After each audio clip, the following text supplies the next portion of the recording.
Very good morning to all of you students. Welcome to PSM classes.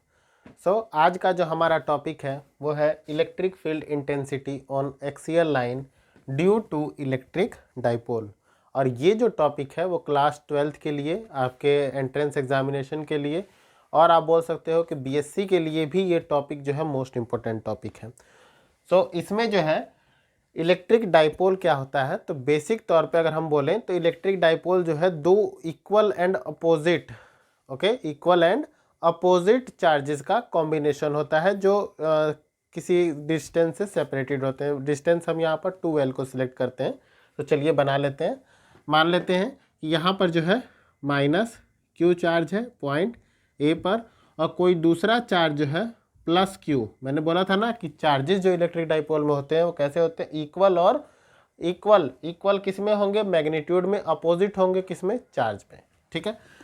और इस point से इस point तक A से B तक का जो डिस्टेंस है वो डिस्टेंस कितना है, 2L है। इसका मान लेते हैं कि सेंटर पॉइंट जो है वो क्या होगा, O होगा। ठीक है। हमें इलेक्ट्रिक फील्ड इंटेंसिटी फाइंड करनी है कहाँ पर, एक्सियल लाइन पर। तो एक्सियल लाइन के लिए हम क्या करेंगे, इसी लाइन को फर्दर इंक्रीज कर देते हैं। मान लेते हैं कि P पॉइंट पर यहाँ कोई Q नोट चार्ज रखा हुआ है।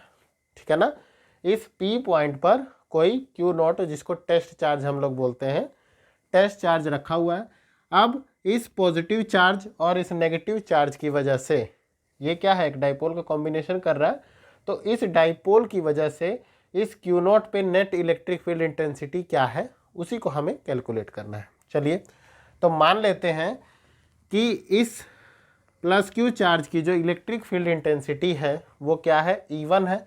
तो अगर इलेक्ट्रिक फील्ड इंटेंसिटी की बात करें, E1 की बात करें, तो हम बोल सकते हैं कि E1 जो है वो क्या होता है, electric field lines positive charge के लिए वो आउटवर्ड डायरेक्शन में होती हैं। ठीक है। तो इसकी जो डायरेक्शन होगी वो आप बोल सकते हो कि एक्स डायरेक्शन के अलोंग होगी। नेगेटिव चार्ज के लिए जो इलेक्ट्रिक फील्ड लाइंस होती हैं वो टुवर्ड द चार्ज होती हैं, टुवर्ड द चार्ज। तो आप बोल सकते हो कि ये जो है इसकी इलेक्ट्रिक फील्ड E2 वो क्या होगी, अपोजिट होगी किसके, E1 के। ठीक है। अब इस पॉइंट P से हम मान लेते हैं कि सेंटर तक का जो डिस्टेंस है वो कितना है, R है। ठीक है। डाइपोल की जो टोटल लेंथ है वो कितनी है, 2L है। इसके सेंटर से P तक का, टेस्ट चार्ज तक का जो डिस्टेंस है वो कितना है, R है। ठीक है। हमें net electric field intensity find करनी है। तो एक चीज़ तो हम जानते हैं कि यहाँ पर इलेक्ट्रिक फील्ड इंटेंसिटी जो है वो डिपेंड करती है किस पे, डिस्टेंस पे। ठीक है। या आप बोल सकते हो कि इलेक्ट्रिक फील्ड इंटेंसिटी डिस्टेंस पे डिपेंड करती है। तो हम बोल सकते हैं क्योंकि प्लस Q चार्ज इस टेस्ट चार्ज से बहुत मतलब क्या है, क्लोजर है। ठीक है। क्लोजर है तो इसकी इलेक्ट्रिक फील्ड इंटेंसिटी जो है वो ग्रेटर होगी किस पे, पॉइंट P पे। किसके कंपैरिजन में, इस नेगेटिव चार्ज के कंपैरिजन में। तो हम बोल सकते हैं कि जो नेट हमारे पास इलेक्ट्रिक फील्ड आएगा वो किसकी डायरेक्शन में होगा, तो E1 की डायरेक्शन में होगा। ठीक है। तो हमें जो है यहाँ पर इलेक्ट्रिक फील्ड इंटेंसिटी फाइंड करते हैं। चलिए तो सबसे पहले जो है electric field intensity due to positive charge. ठीक है। पॉजिटिव चार्ज के लिए तो E1 हमने इसको एज्यूम किया है। E1 क्या हो जाएगा, Q/4πε0।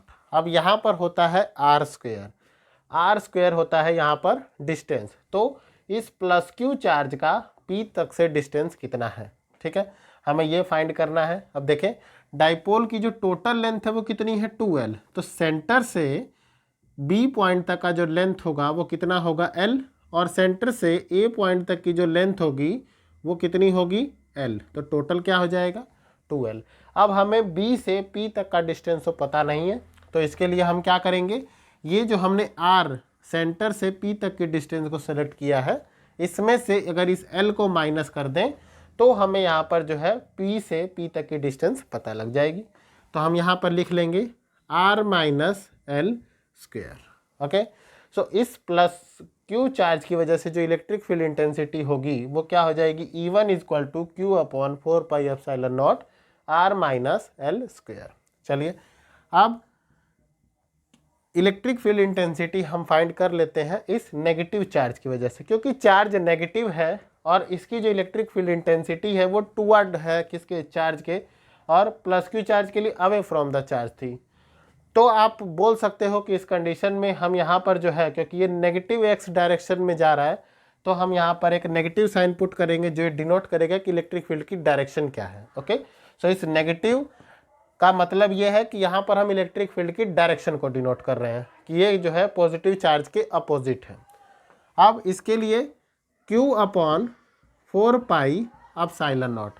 अब बात आती है डिस्टेंस की, तो डिस्टेंस A से P तक का हमें लेना है, लेकिन हमें पता है कि A से O तक का डिस्टेंस है L और O से P तक का डिस्टेंस है R। तो ये कितना हो जाएगा, R प्लस L का स्क्वायर हो जाएगा। ठीक है, अब नेट इलेक्ट्रिक फील्ड की हम बात करते हैं, तो नेट इलेक्ट्रिक फील्ड इंटेंसिटी होगी E1 प्लस E2। ठीक है, दोनों को ऐड कर दिया जाए, तो दोनों को ऐड करेंगे तो ये हो जाएगा, देखें Q अपॉन 4πε0 और Q अपॉन 4πε0 इसमें कॉमन है, तो इसको कॉमन लिख लेते हैं, Q अपॉन 4πε0। इसको हम लोग लिख सकते हैं 1 अपॉन R माइनस एल का square minus R plus L का होल स्क्वायर।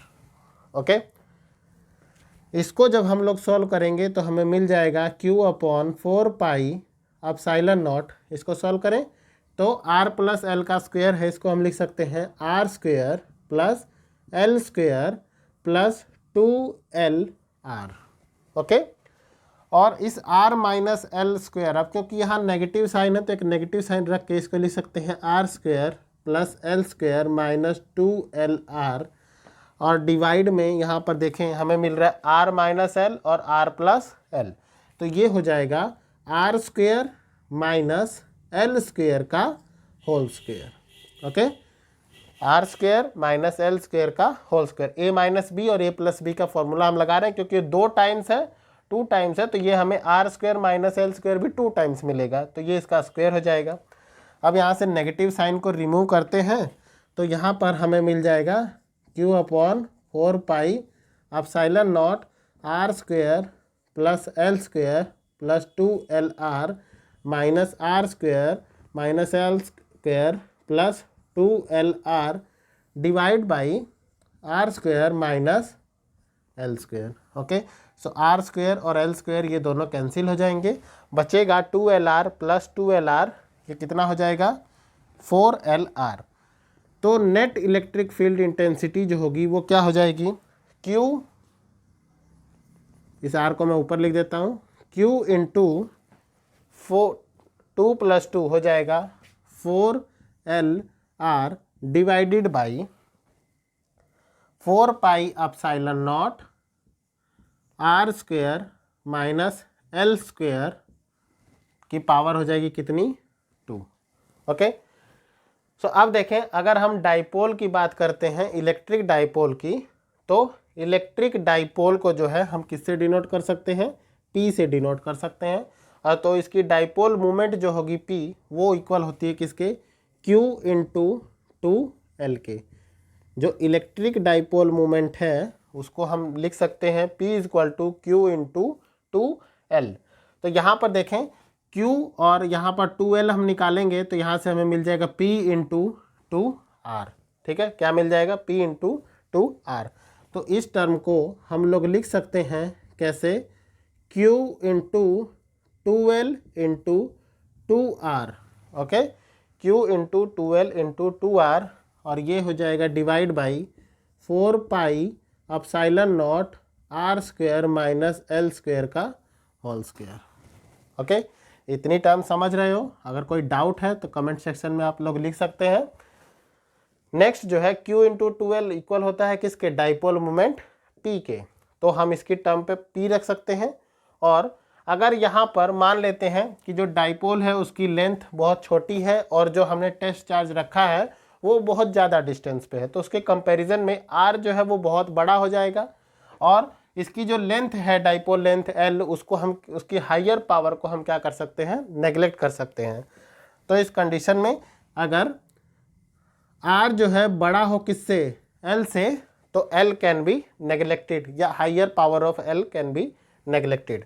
तो ये जो टर्म है हमारी वो E इक्वल हो जाएगा किसके, P into 2R divide by 4 pi epsilon not R square का स्क्वेयर हो जाएगा R टू पावर 4। यहाँ पर जो है ये टर्म L स्क्वेयर को हमने नेग्लेक्ट कर दिया है, तो E जो है वो इक्वल हो जाएगा R से R कैंसिल, यहाँ पर पावर बचेगी 3, ये बचेगा P 2P divided by 4 pi epsilon not R cube. Okay, so finally जो है हमें इलेक्ट्रिक फील्ड इंटेंसिटी E की वैल्यू कितनी मिली है, 2P divided by 4 pi epsilon not R cube. Okay, I hope students कि ये टॉपिक आपको क्लियर होगा। अगर कोई डाउट है तो आप फिर से कमेंट सेक्शन में लिख सकते हैं। ये वीडियो आपको कैसा लगा आप कमेंट सेक्शन में ज़रूर रिप्लाई दें। और जो इसका नेक्स्ट वीडियो है, electric field intensity on equatorial line due to electric dipole, इसका लिंक भी आपको डिस्क्रिप्शन में मिल जाएगा। Okay, thanks to all of you, have a nice day, good bye.